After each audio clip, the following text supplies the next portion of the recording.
작가 박종화 1901년 서울에서 태어났다. 제목 아랑의 정조. 아랑은 백제 세학시다. 아랑의 어여쁜 소문은 서울 북한 및 천호 장안에 자자하게 퍼졌다.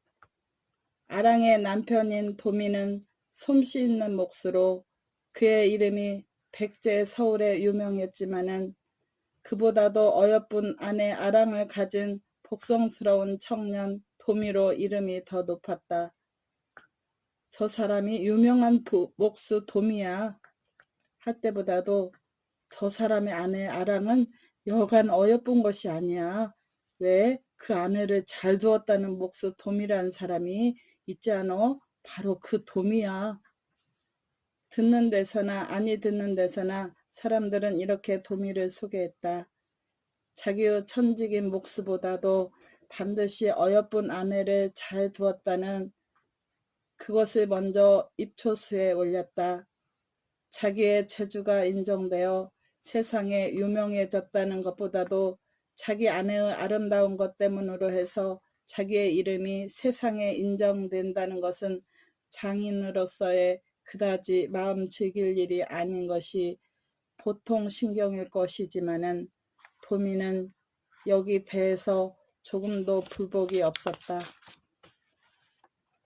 불복이 없을 뿐만이 아니라 이런 소리를 들을 때마다 도미는 오히려 빙긋 웃어 입이 슬그머니 벌려지고 말았다.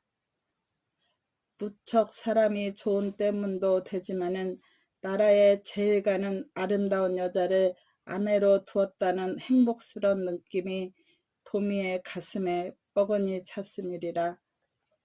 아닌 게 아니라 아랑은 무척 잘생긴 여자였다. 어여쁘나 해도 그대로 아기자기하게 어여쁜 편만이 아니다.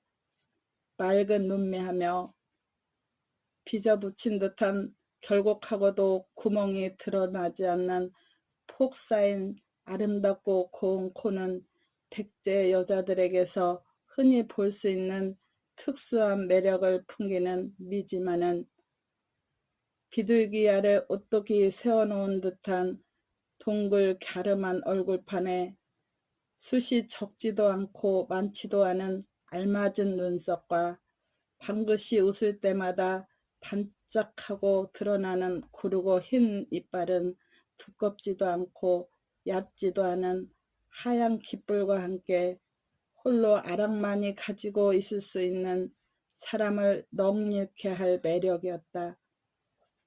여기다가 아랑의 옷걸이는 더욱 좋았다. 외로여민 저고리 위에 날아갈 듯한 어깨판하며 거듬거듬 주름 잡은 눈빛 같은 흰 치맛자락엔 여의지도 않고 살찌지도 않은 건강하고 젊음을 풍기는 탄력 있는 살결이 도마뱀처럼 물결쳐 흘렀다.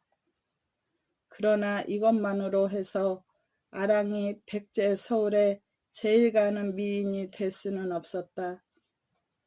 아랑의 반듯한 이맛전 아래 고르게 버려진 눈썹과 호수같이 맑은 눈매 근처에는 무어라 형언할 수 없는 부드러우면서도 서리빨 같은 사람이 감히 호락호락이 범하지 못할 맑고 맑은 기쁨이 떠돌았다. 여자란 흔히 아름다우면 음기를 품기가 쉬운 것이다. 그렇지 않고 처절하게 어여쁘다면 도끼를 품기 쉬운 것이다.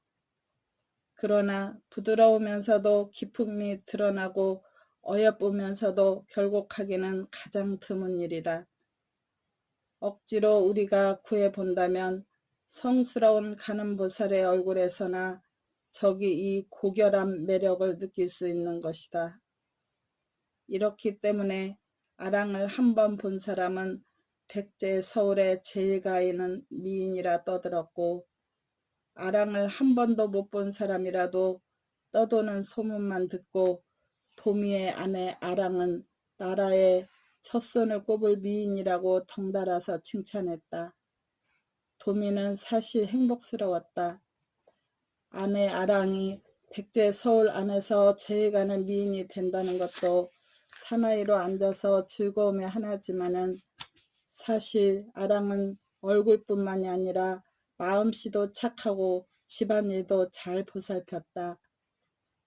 도미가 솜씨 있는 몫으로 나날이 이에 간다, 재 간다 하고 으리으리한 대궐 이룩하는 일이나 대갓집 고래등 같은 기와집 지키에 비두로 뽑혀가는 동안은 아랑은 길쌈을 짠다, 빨래를 한다, 온종일 부지런히 집안일을 보살피기에 분주했다. 이리 하다가 해가 설핏해서 서산에 걸릴 날 치면 또다시 부엌 속으로 뛰어들어가서 저녁밥을 자치고 된장찌개를 끓여서 돌아오는 남편을 기다리고 있었다.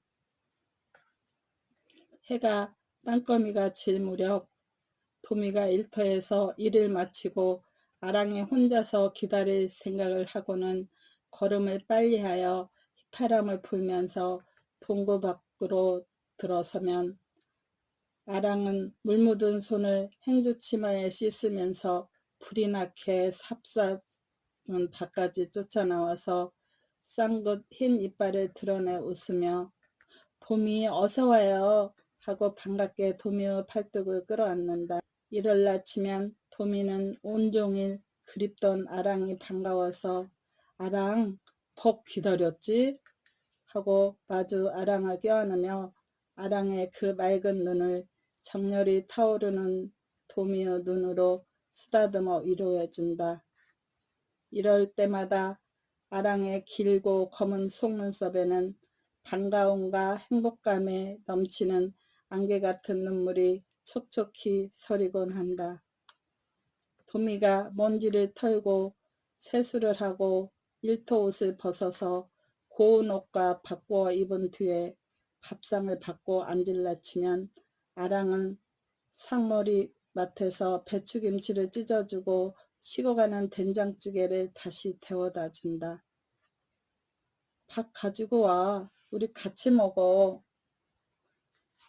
도미가 이렇게 말할라 치면 아랑은 새색시같이 부끄러워했다. 이따 임자 상에 나거들랑. 이거 왜 밤낮 이 모양이야? 아랑이 밥 안 가지고 오면 나도 안 먹을 거야. 도미는 머스매처럼 고를 내고 숟가락을 내던졌다. 흘기는 눈에는 담뿍 정열을 싣고 아랑은 못 이겨서 봉당에 내려가 숟갈 하나와 밥 한 사발을 들고 왔다. 오기는 왔으나 밥사발을 도미의 소반 위에는 올려놓지 않는다. 방바닥에 놓고 조심조심 숟가락을 옮긴다. 아무리 남편의 앞일지언정 행여 입안에 밥알이 보일까 하고 날마다 하루 한때 이때부턴가 도미와 아랑이 가장 행복을 느끼는 때였다. 밥상을 물리고 나서 도미와 아랑은 마주 앉아서 온종일 지낸 일을 서로 이야기했다. 도미, 오늘도 대궐 일했어? 그럼 대궐 지키가 그렇게 쉬운가? 오늘은 정각에 들보를 올렸지. 참 제목 좋더라. 바로 유주목인데 천년은 묵었을 거야. 내 아람으로 내 아람은 되거든. 바로 아차산 꼭대기에서 벤 나무인데 소사람 얼러서 500명 품이나 먹여서 끌어왔어. 나뭇결이 어떻게 좋은지 대패가 힘 안 들이고 잘 나가거든. 아무리 장인의 솜씨가 좋다손 치더라도 제목이 나쁘면 신이 나지 않거든. 어휴, 천년 묵은 나무? 그 나무 구경 좀 했으면. 대궐을 다 지어놓거든. 내 솜씨도 보일 겸 한번 구경시켜줄게. 아랑. 이런 여염집 여자를 뭐 함부로 들어가게 할 리가 있나. 도편수한테 말하면 우리 아랑이야 못 구경시켜. 그럼 꼭 임자가 지은 대궐을 구경시켜줘요. 도미. 염려 말어. 그까짓 것. 아랑 오늘은 뭐 했어? 맞춰봐. 아랑은 싱긋이 웃으며 도미를 쳐다본다. 글쎄, 오늘은 전부터 짜던 삼승무명을 끝마쳤을 게다. 아니야, 틀렸어. 명주를 시작했어. 설날 입을 도미의 저고리 바지를 할 양으로. 명주? 명주 옷은 난생 처음이로구나. 아랑 덕에 명주 옷을 다 입는다. 참, 설날도 앞으로 서너 달밖에 안 남았지. 도미는 사실 정말로 즐거웠다. 도미는 아내의 손을 이끌어 쓰다듬는다. 우리가 혼인을 한 지도 벌써 이틀째가 되지. 아랑은 방싯 웃음을 머금고 소리 없이 고개만 까닥거린다. 그런데 아랑, 이제 어린애를 하나 낳아야지. 듣기 싫어요. 아랑은 부끄러워 도미의 무릎을 주먹으로 탁 치고 얼굴이 홍당무가 되어 손을 뿌리치고 벌떡 일어서려 한다. 못나니 무에 부끄러워. 누가 있나배. 그런데 아랑 가만히 있어. 내 얘기 한번 듣고 일어나. 도미는 아랑의 뿌리치는 손을 꽉 쥐고 놓아주지 않는다. 아예 아파. 아랑은 벌떡 다시 도미 앞에 주저앉아 버렸다. 이거 봐, 아랑. 나는 암만 해도 아랑 때문에 큰일 났어. 목수 도미보다도 아내 아랑을 잘 둔 도미로 이름이 더 낫단 말이야. 누구든지 나를 보기만 하면 그 백제에서 제일 가는 미인이라는 아랑의 남편 도미란 말이야 하고 이렇게 내 얼굴을 뚫어지도록 보곤 하거든. 그 소리를 들을 때마다 내 어깨는 막 으쓱해지지. 그런데 이거 봐요. 어떻게 아랑이 잘생겼다는 소문이 백제 서울에 자자한지. 하루는 대궐서 정각들보 대패를 먹이려니까 역사를 간역하는 대신이 지나가다가 대패질을 하고 있는 나를 유심히 내려다보더니 내 이름이 도미냐? 하고 묻기에 네 그렇습니다 했더니 저 백제에서 제일 가는 미인 아내를 두었다는 도미로구나 하고 한동안 내 곁에 서서 대패질하는 모양을 바라보다가 어참 대패질 잘한다. 너는 백제에서 제일 가는 팔자 좋은 사람이다 하고 한참 칭찬을 하고 가겠지. 내 코가 막 3발이나 더 쏟았지. 하하하. 아예 어쩌면 부끄러워라. 아랑은 두 손을 얼굴을 푹 가렸다. 도미와 아랑의 깨가 쏟아질 듯한 재미나는 살림은 나날이 더 깊어갔다. 이와 정비례해서 목수 도미의 아내 아랑의 아름답다는 소문도 날이 갈수록 서울에 더 자자했다. 도미는 행복스런 중에도 요사이 와서는 차츰차츰 형연에 말할 수 없는 한 조각 엷은 불안을 가슴속에 느끼게 되었다. 그것은 아랑의 아름답다는 소문이 너무도 지나치게 널리 퍼지는 때문이다. 신라 사람 입에도 올랐다. 고구려 사람 입에도 올랐다. 도미는 오히려 조금씩 괴롭고 무서움을 느꼈다. 도미가 가지고 있는 불안과 공포는 마치 보배로운 구슬을 가지고 있는 사람이 너무 소문이 지나치게 자자하기 때문에 행여 모르는 사이에 구슬을 빼앗겨서 도적 맞을까 하는 근심과 비슷했다. 도미는 전과 같이 일터에서 돌아와서 저녁밥을 물린 뒤에 아랑과 함께 뜰로 거닐었다. 달이 환하게 춘천에 높이 솟았다. 가을이나 낙엽 구르는 소리조차 없었다. 기와골에는 싸늘한 서리가 유리같이 깔리기 시작한다. 도미와 아랑은 손을 잡고 거닐다가 아랑 춥지 않어? 하며 도미는 달빛 아래 아랑의 얼굴을 들여다본다. 아니 당신의 곁이면 당신의 곁이면? 도미가 대받아 물었다. 언제든지 춥지 않아요.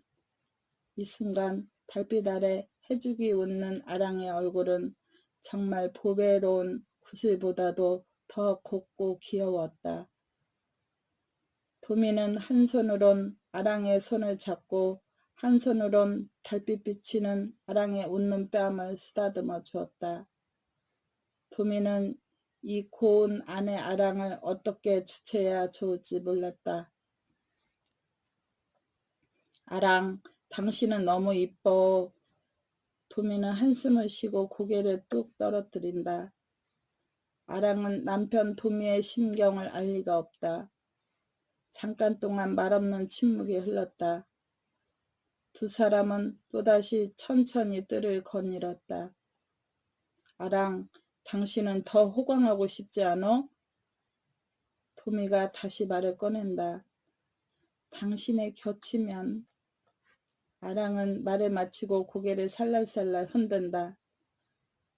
이거 봐, 이 목수 도미의 아내가 되기에는 당신이 너무 이쁘단 말이야.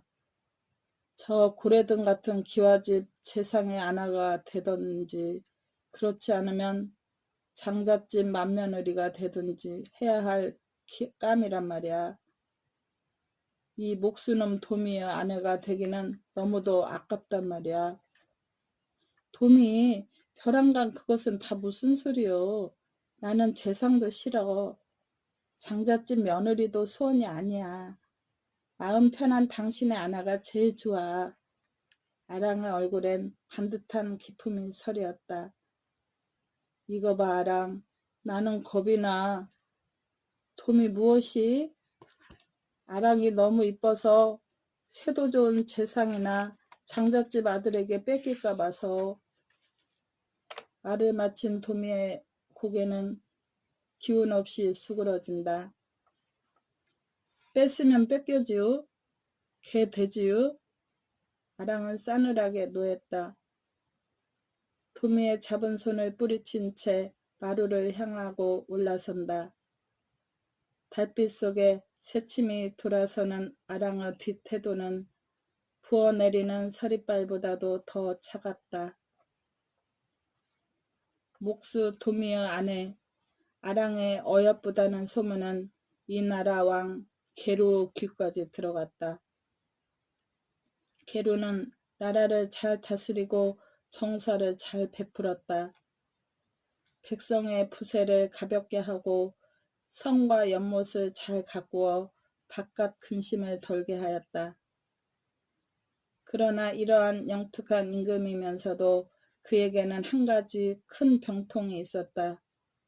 그것은 다른 것이 아니라 색을 좋아해서 어여쁜 여자를 가까이 하는 일이었다. 한 사람 두 사람뿐만에 그치지 않았다. 그러나 왕 자신은 조금도 이것을 뉘우치지 않는다. 영웅은 색을 좋아한다 하는 옛말은 게루에게 있어서는 여간 아름다운 방패막이거리가 아니다. 한 개의 말 막음거리가 될 뿐만이 아니라 게루는 자기 자신이 색을 좋아함으로써 한 사람의 훌륭한 영웅인 것 같은 착각을 꿈꾸고 있었다. 어느 날 게루는 편전에서 신하와 더불어 정사일을 의논하다가 일이 끝난 다음에 이야기가 한가로운 여염의 적은 일에 미쳤다. 게루가 색을 좋아하는지라 신하는 백제 서울 미인의 이야기를 하다가 말이 목수 도미의 아내 아랑에게 떨어졌다. 백제의 첫 손가락을 꼽을 미인은 목수 도미의 아내 아랑에게입니다 하고 아뢰었다. 목수로 어떻게 백제의 제일 가는 미인을 얻었소? 게루는 기괴하게 생각했다. 그게 다 연분입지요. 연분? 아니야, 우연이지. 강한 성격을 가진 게루는 운명을 부정했다. 내 후궁에 그래 아랑만한 미인이 없을까? 색을 좋아하는지라 게루는 한번 아랑의 말을 듣고 좀처럼 생각을 끊을 수 없었다. 어찌 대왕 후궁에 아랑만한 미인이 없사오리까만 세상에서 이르기는 아랑은 신라에도 없고 고구려에도 짝을 구할 수 없는 미인이라 하옵니다. 계루의 마음은 바짝 움직였다. 한번 불러보게 하오. 우연한 이야기 한마디가 일이 컸는지라 신하는 어찌할 줄을 몰랐다. 부르시기야 어려운 노릇이 아니오이만 아랑에 옳는지 의심스럽소이다. 내가 부르는 마당에 일개 목수 계집이 아니와? 계루의 성미는 부풀어 올랐다. 세상에 전하는 말을 들으면 아랑의 고운 점은 가는 보살의 고운 것과 같다 하옵니다. 고결하고 품이 있고 그렇기 때문에 사고락 넘보지 못한다 하옵니다. 가는 보 계루 호색하는 마음은 더욱 부채질쳐진 셈이 되었다. 가는 보살은 왕의 신하가 아닌가. 계루는 호기롭게 내뱉었다. 잔말 말고 부르게 하오. 급한 사자가 도미의 집으로 뛰어졌다. 도미는 전과 같이 대궐에서 일할 때다. 홀로 아랑의 집에서 이 광경을 당했다. 사자를 대한 아랑은 차가울 대로 차가웠다. 단정히 벼루에 먹을 갈고 간지를 펼쳐 글월을 썼다. 왕은 백성의 부모라 어찌 부르시는 명을 거역하오리까마는 사나이 몸이 아니었고 남편 있는 계집의 몸이라 남편의 허락이 없이는 까닭없이 망명을 받을 수 없소이다. 아랑은 쓰기를 마친 다음 간지를 봉하여 공손히 사자에게 전했다.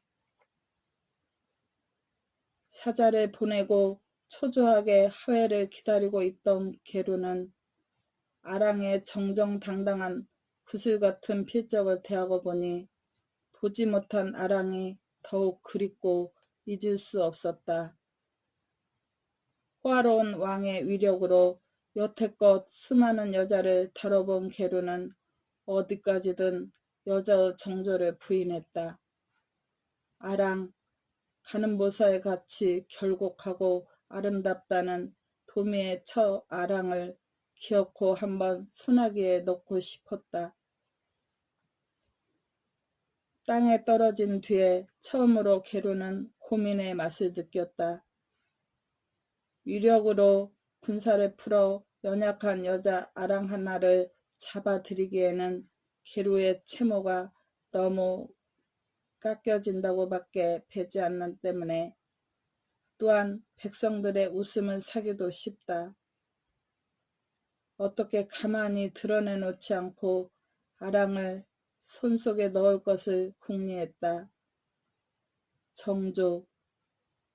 여자의 정조란 다 닥쳐보면 결국 아무것도 아닌 것을 계루는 잘 아는 때문이다. 두어 시간 뒤에 목수 도미는 계루의 편전 아래 불려졌다. 이 애, 내가 목수 도미냐? 네, 소인이 목수 도미올시다. 도미는 부들부들 떨며 대답했다. 도미는 대궐 짓는데 무슨 잘못이 있었나 하고 마음속으로 지난 일을 곰곰이 생각해본다. 내 아내가 백제의 제일가에는 미인이라지? 도미의 가슴은 아뿔싸하고 선뜻 내려앉았다. 그러나 대답은 아니할 수도 없었다. 남들이 그렇게 말하는지는 모르겠습니다. 비로소 도미는 계루의 얼굴을 잠깐 쳐다봤다. 범절이 있고 지조가 높다지? 도미는 어떻게 대답해야 옳은지 몰랐다. 멍하니 다시 힐끗 계루를 쳐다본다. 여자 쳐놓고 지조가 있다는 계집을 내 여태 보지 못했다. 내 아내도 그럴 게다. 더욱이 이쁜 계집일수록. 말을 마치고 계루는 빙글빙글 웃으며 도미를 내려다본다. 마치 아랑의 정조를 비웃는 듯이. 도미의 순대고 젊은 기운이 우쩍 일어났다. 옥보다도 더 깨끗한 아랑의 몸에 애매한 누명을 얻는 것이 분했다. 다른 여자는 모르겠소마는 소인의 계집은 죽을지언정 두 마음이 없을 게옷이다. 도미의 머리에는 지나간 달 밝은 가을밤에 아랑과 같이 뜰에 거닐던 생각이 번갯불같이 휙 지나갔다. 그럼 내 시험해보랴? 계루는 여전히 능갈치게 소리없는 웃음을 웃으며 도미를 내려다본다. 시험해봅시오. 결연히 말을 마치고 도미는 입술을 꼭 깨물었다. 도미의 몸은 처음과 같이 떨리지도 않았다.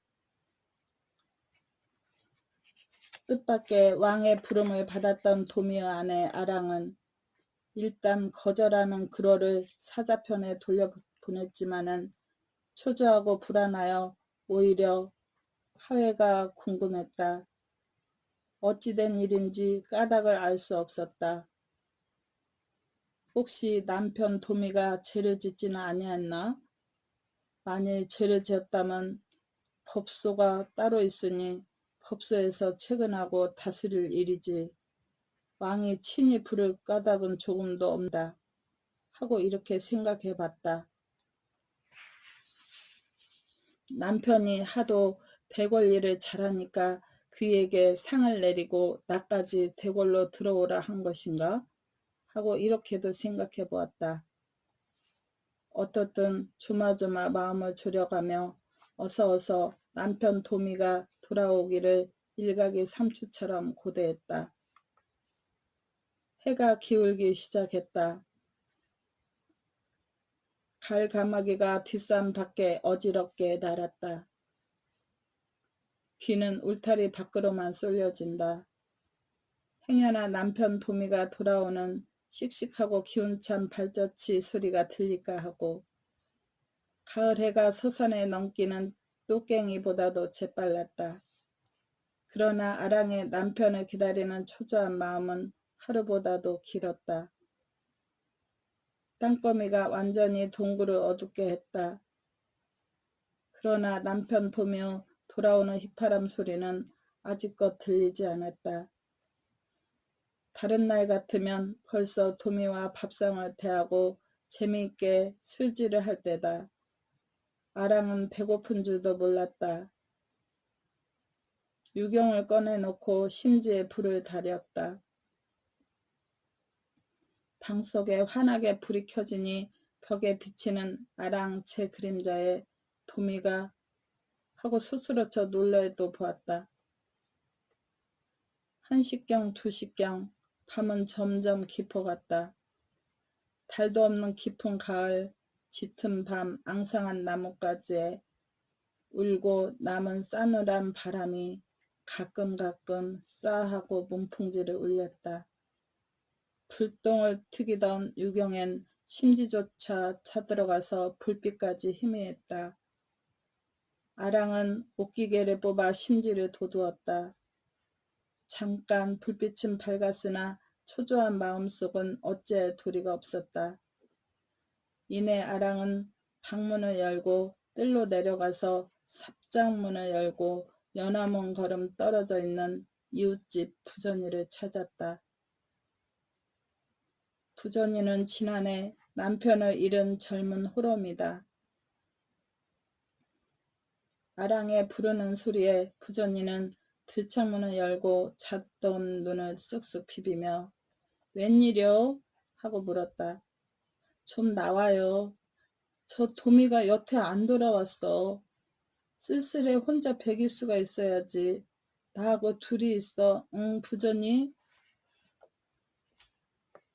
그게 웬일이요? 밤에 꽤 익숙했는데. 부전이는 일변 말하고 일변으로 부스럭거리며 치마를 두른 다음 문을 열고 아랑을 따라섰다. 지척을 분간하지 못할 어둠 속에 하늘에는 별빛만이 총총했다.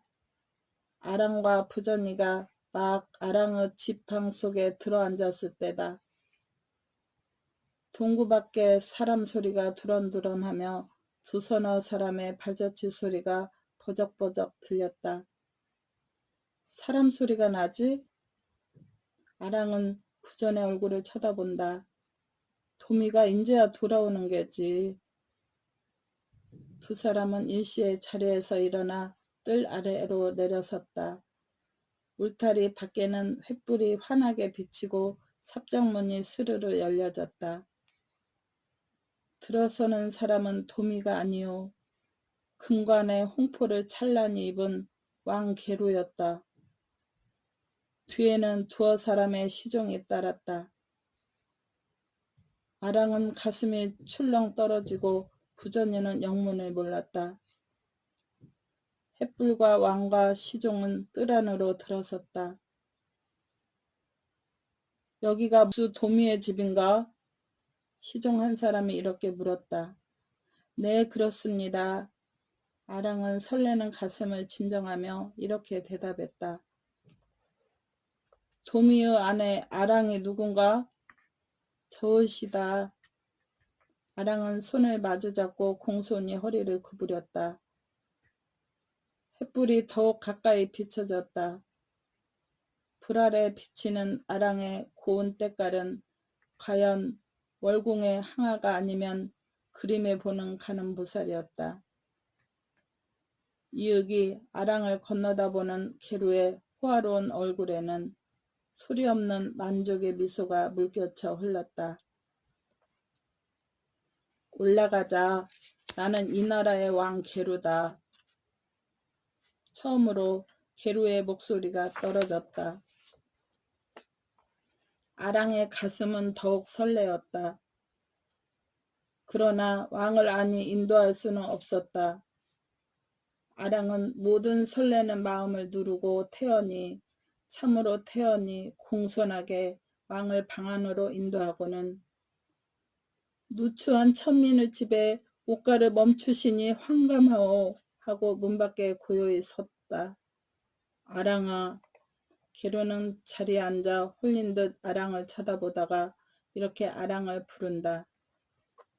아랑은 해사한 얼굴을 더욱더 단정히 가지고 없는 대답을 보낸다. 아까 낮에 너를 불러도 오지 않게 내 남편의 허락을 맡아 내가 온 길이다. 너는 오늘 밤부터 내 후궁이 돼야 한다. 내일 아침엔 일찍이 대궐로 데려갈 것이고. 모든 일을 아랑은 비로소 알았다. 그러나 아랑은 조금도 황급하지 않았다. 맑고 맑은 눈에는 광채가 반짝하고 빛났다. 잠깐 동안 아랑은 새초미 서 있다. 싫으냐? 싫으면 군사를 풀어 잡아올 것이고, 내가 후궁으로 들어오기만 하는 날이면 호광이야 말할 거 있느냐. 백제 것이 모두 다 내 것이지. 오뚜기 그림처럼 섰던 아랑은 깜짝하고 다시 눈동자를 굴렸다. 치맛자락이 가늘게 움직였다. 입에선 가벼운 한숨조차 나는 듯했다. 정말이십니까? 아랑의 말소리가 비로소 떨어졌다. 그러나 아랑의 눈은 차마 계루를 쳐다보지 못했다.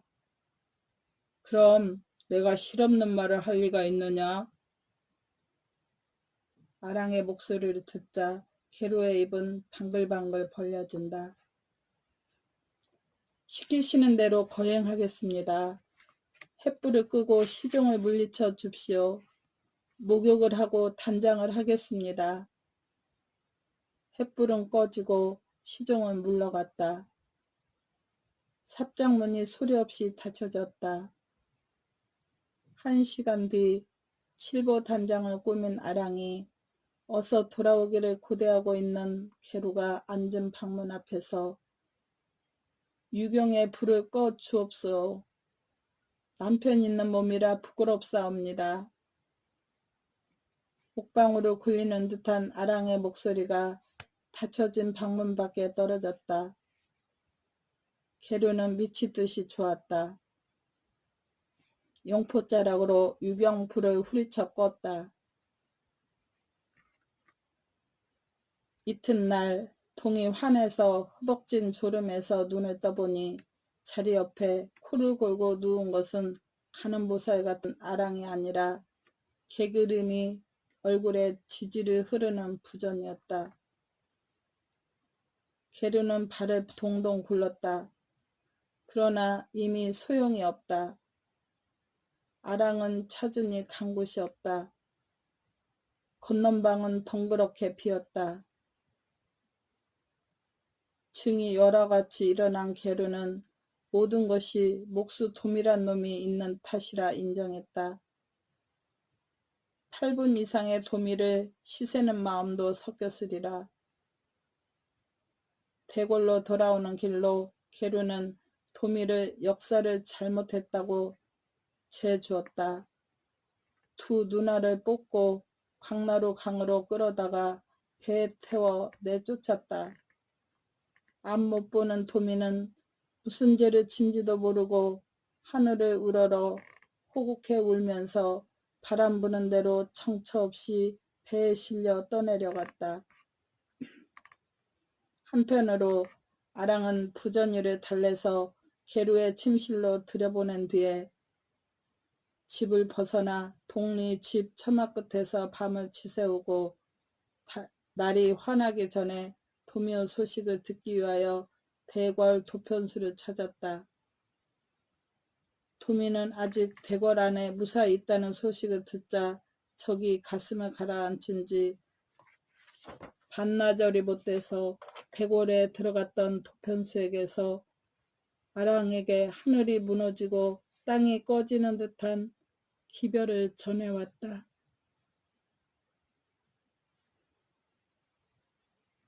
도미를 두 누나를 뽑아 강나루 강물에 내쫓았다고. 그리고 아랑이 자기 집에 있으면 자기 도편수까지 벌을 당할 테니 속히 다른 데로 피신을 해달라는 부탁까지 있었다. 아랑은 정신이 아찔했다. 그러나 한시를 지체할 때가 아니었다. 앞뒤를 헤아려 보지 않고 눈물을 머금어 강나루 강가로 쫓아갔다. 젊은 여자, 더욱이 아랑같이 뛰어나게 예쁜 여자가 사람의 눈에 유포하게 띄기는 가장 쉬운 일이었다. 아랑은 강가에서 뱃사공 한 사람을 붙들고 도미의 소식을 다 캐어 묻기도 전에 먼저 미리 배치해 두었던 계루의 군사에게 붙잡혀 버렸다. 앙탈도 소용없었다. 뿌리치고 달아나자니 힘이 모자랐다. 아랑은 이내 대궐로 끌려갔다. 으리으리한 대궐, 화려한 정각 안에 아랑은 계루를 다시 대하게 되었다. 내가 내 죄를 알겠니? 계루 목소리에는 위험스러웠다.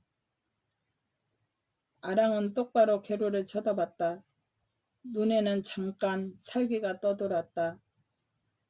남편 도미의 누나를 뽑은 생각을 하니 아무리 단단한 마음씨였만 다리팔이 가늘게 부들부들 떨린다. 순간 아랑은 얼른 분한 생각을 물리쳤다. 입 언저리에는 강행히 미소를 띄웠다. 죽을 때라 잘못했사옵니다. 가늘게 떨리는 듯이 들렸다. 계루는 다시 아랑을 대하고 보니 지난밤에 속았던 분한 생각도 봄눈 슬듯 쓰러졌다. 오히려 속았기 때문에 아랑이 더 귀여웠다. 내 남편은 대궐 역사를 잘못 거행했기 때문에 나라 죄를 얻고 형벌을 당해서 바다 밖으로 내쫓겼다.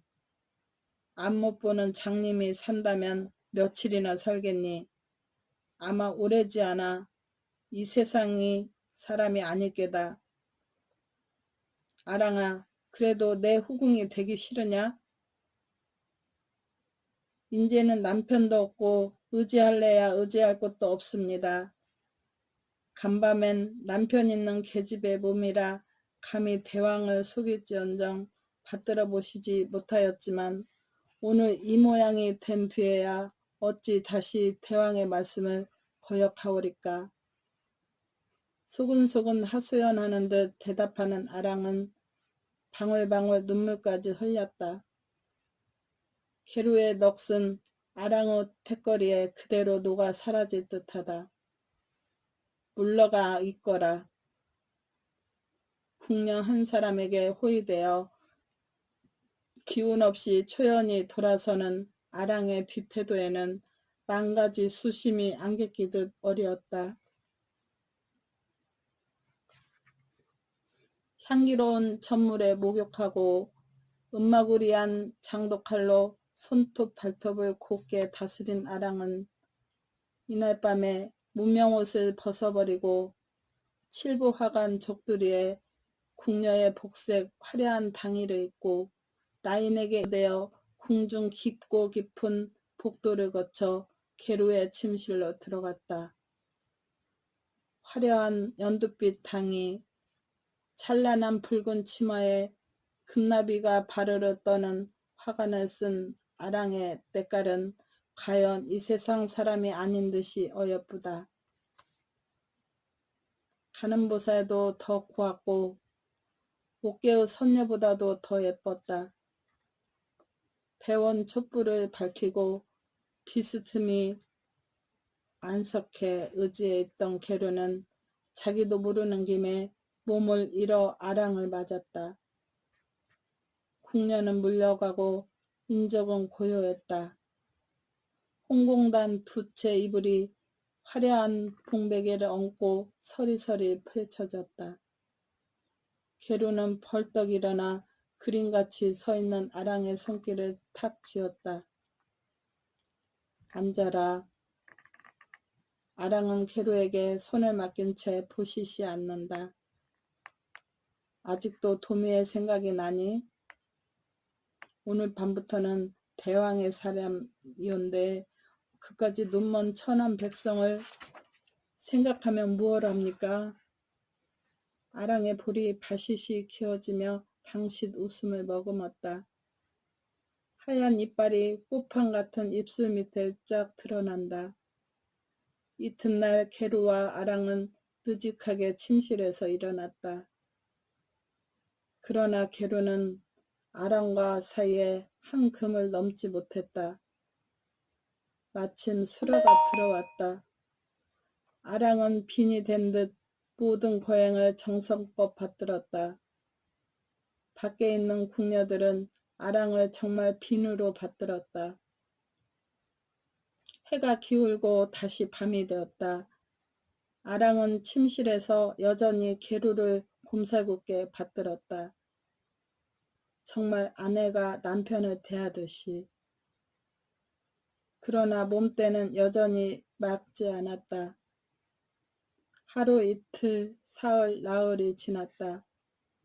다만 아직 한 큼을 안 넘었을 뿐 모든 것을 다 계루에게 맡긴 아랑의 다른 뜻없는 진선진미한 태도는 계루의 온갖 경계하는 마음을 차츰차츰 풀어지게 하고야 말았다. 계루는 손가락을 꼽아 다만 아랑의 몸 맑을 그날을 기다리고 있을 뿐이었다. 아랑이 계루 침실에서 묵은 지 1회째 되는 날 밤, 아랑은 계루의 이불 속에서 미끄러져 나왔다. 벗어놓은 치마와 저고리 대신 계루의 옷과 바지를 입었다. 머리에는 화관 대신 꽁털 꽂힌 관을 얹었다. 계루가 나다닐 때 군사에게 보이는 병부까지 단단히 주머니 속에 넣었다. 아랑은 몇 번인지 계루의 코고는 소리를 시험해보고 방문을 연 뒤에 토깽이처럼 바시시 빠져나갔다. 이래를 두고 보살펴 익혀둔 길이라 막힐 것이 없었다. 지밀문을 벗어난 아랑은 마지막 대도문에 이르자 파수지기 군사에게 말없이 병부를 내보였다. 대궐문이 열려졌다가 스르르 닫혔다. 마침내 아랑은 세상 구경을 다시 하게 되었다. 아랑은 두 주먹을 쥐고 강나루로 다름질친다. 나룻가에서 아랑은 또다시 병부를 보이고 사공을 재촉해서 배 한 척을 얻었다. 아랑은 이래전에 남편 도미가 떠내려간 곳을 따라 물결이 흐르는 대로 배를 저어 흘러간다. 해가 훤히 동천 하늘에 떠오르기 시작할 때 아랑의 배는 양화도를 지났고 한낮이 겨워서는 강화도 갑고지물에 닿았다. 군데군데 객가 사람들에게 이래전에 지나간 눈먼 도미의 종적을 물으니 도미는 강화 쪽을 향하여 흘러간 것이 분명했다. 아랑은 물에 올라 또다시 사공들에 붙들고 눈먼 도미어 지나간 방향을 물으니 한 사람의 사공이 며칠 전에 눈먼 거지 장님을 보았다 한다. 아랑의 가슴은 탈듯이 조여졌다. 뒤에는 계루에 쫓는 군사가 반드시 있을 것이 무서웠다. 앞으로는 얼른 도미를 못 만나는 것에 마음 졸였다. 아랑은 또다시 배를 저어 승천포로 흘러갔다. 해는 다시 강 건너 서산으로 꺼지고 첫가을 바람은 우거진 갈대잎을 휘날릴 때 승천포 포구 앞에는 갈대피리를 풀고 앉은 거러지 장님이 있었다. 아랑은 가슴이 출렁 떨어졌다. 배를 버리고 단숨에 땅 위로 뛰어올랐다. 구슬피 해 떨어지는 서풍에 갈대피리를 불고 앉았는 장님 거러지는 갈데 없는 자기 남편 도미였다. 도미. 아랑은 도미를 깨어났다. 구슬피 피리를 불고 앉았던 도미는 귀 익은 목소리에 놀라 알맹이 없는 눈을 휘번덕거렸다. 도미, 나야 아랑이야. 아랑의 두 뺨엔 더욱 눈물이 주르르 흘렀다. 뭐 아랑? 도미는 더듬더듬 아랑의 몸을 찾았다. 도미가 아직도 촉각의 기억이 새로운 아랑의 손을 잡았을 때 어떻게 찾아왔어? 그래도 나를 안 버렸구려. 도미는 겨우 한마디를 마치고 동자 없는 눈으로 눈물을 하염없이 쏟았다. 몇 달 뒤에 백제 서울에는 아랑의 소문이 자자하게 퍼졌다.